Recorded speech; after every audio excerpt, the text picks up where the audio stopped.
I don't think people understand what it means to be a white-collar poor.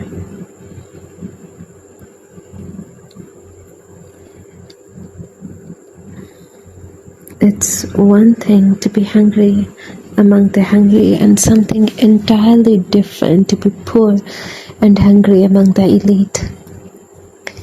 There are days when you are fed, but you're a child who feels ashamed of his chicken feet soup in a world of hot and sour soups.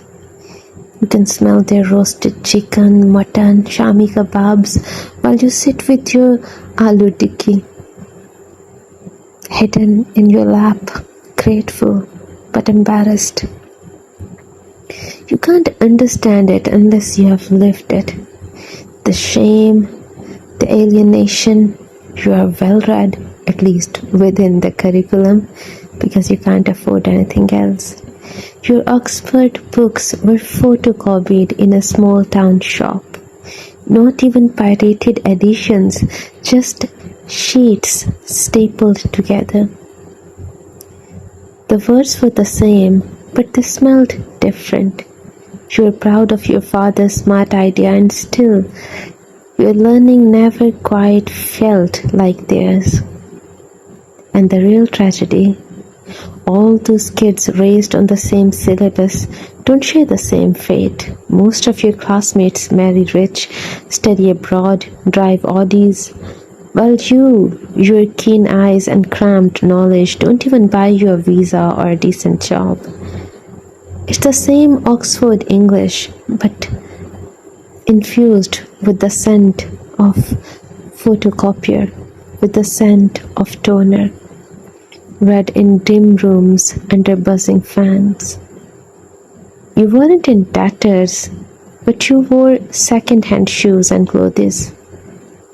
You were decently dressed, but the weight of stress, relentless heat, thinning hair, sunburned skin gave you away. A weathered mind in an underfed body, a malnourished intellectual. You know your blessings. You are rational enough to understand your limitations. But who really listens to you? You are a stranger to the uneducated and a weirdo to the well-off. Being weird is the only way to own your shit. Your home is scattered, full of love, warmth, laughter, longing, and clash of ideas. Money-making schemes that never filled your pocket, filled the history of your phone. Your face is wise enough to fool the rich, but the poor laugh. What did all that education get you?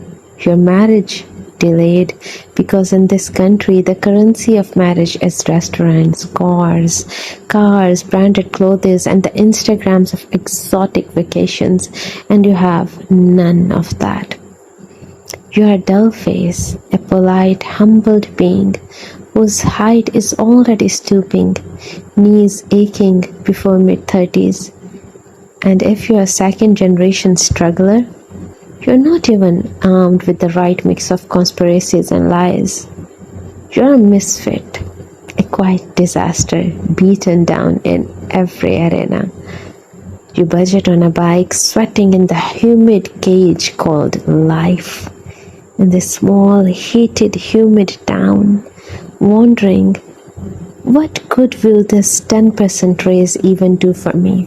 You've spent a lifetime earning titles, and now you're not even sure you can keep up. Sometimes I think of this ayah, Allah does not burden a soul beyond his capacity. Maybe I have too much of capacity, or maybe I haven't been burdened enough yet.